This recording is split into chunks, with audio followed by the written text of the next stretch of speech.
An empire twice the size of Rome, spanning continents and centuries, spoken of in whispers and vanished from the pages of history.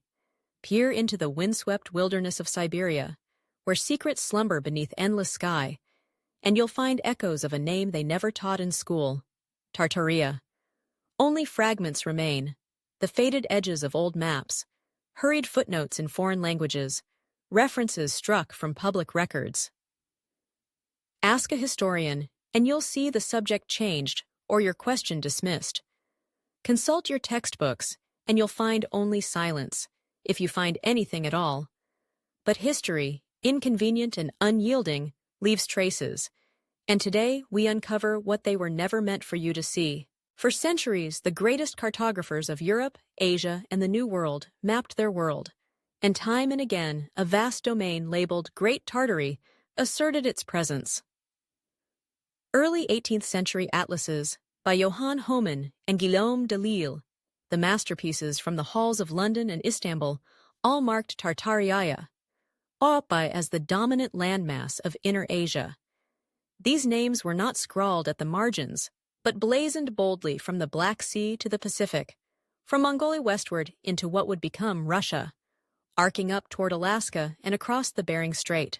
Pore over the details. A French map from 1740 places borders not at the whims of European royalty, but at the outermost extent of Tartary's influence. British globes from the time of George III merged the Tartarian lands with what we now call China, Mongolia, even edges of North America. Russian cartographers in the imperial palaces were instructed to denote Great Tartary as overarching all Siberia, an empire so sprawling its reach skirted the edges of what would be called California. Government armies moved guided by these very maps. Even Napoleon, in his campaign east, carried with him the knowledge of Tartarian terrain. So what happened? When did the certainty of Tartaria dissolve into myth? Shift now to the early 19th century, when history's tides turned. Newspaper columns in London chronicled imperial struggles. Yet, in 1796, the London Gazette spoke of Tartarian merchants and princes. But just decades later, the New York Times dismissed the existence of such an empire as a cartographic fantasy, a relic of confusion. Was it an error, as they claim? Or the aftermath of a deliberate purge? The puzzle leads deep into the archives, behind locked doors and academic silence. In a private letter obtained from the British Museum, curator Dr. James Canton confided, "All Tartarian references are to be purged by 1840. An explicit order, not a casual correction." Around the same time, the Royal Geographical Society circulated a classified memo denouncing all publications and maps that revealed the Tartarian anomaly. Was this the first quiet step in a systematic erasure?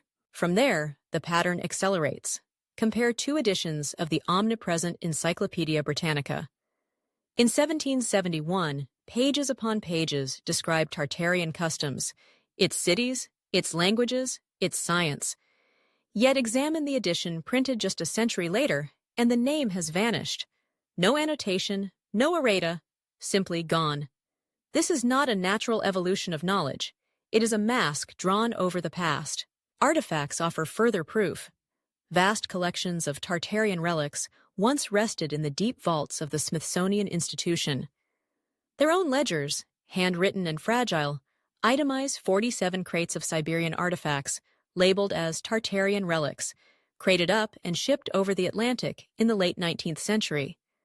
But look to the documented inventory, and one finds the next page has been ripped away, and the whereabouts of these treasures have never been accounted for.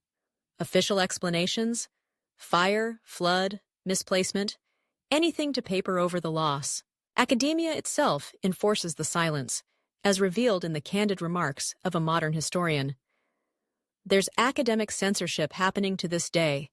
My paper on the architectural legacy of Tartaria was rejected by 7 journals before one admitted, verbatim, "We don't publish controversial geography." When the memory of a civilization is inconvenient, it is easier to pretend it never existed. But the specter of Tartaria is not confined to old maps or lost collections. Its echoes can be read in the very landscapes of our modern world, so-called star forts, with their perfectly geometric ramparts and unexplained origins, dot continents from North America to Eurasia. The gridwork of the streets of Washington, D.C., St. Petersburg, and even San Francisco align with a mysterious precision, one that cannot be explained by colonial city planning alone. There are incongruencies hiding in plain sight. Black and white photographs from the early days of Chicago and New York show newly built city blocks already framed by towering elms and ancient oaks, trees centuries older than the streets themselves. Buildings, allegedly constructed from scratch in the 19th century, unearthed from beneath layers of earth. Their architecture speaking of knowledge and science at odds with their ascribed birth dates. Historians label them Victorian, yet their foundations go deeper, literally and figuratively.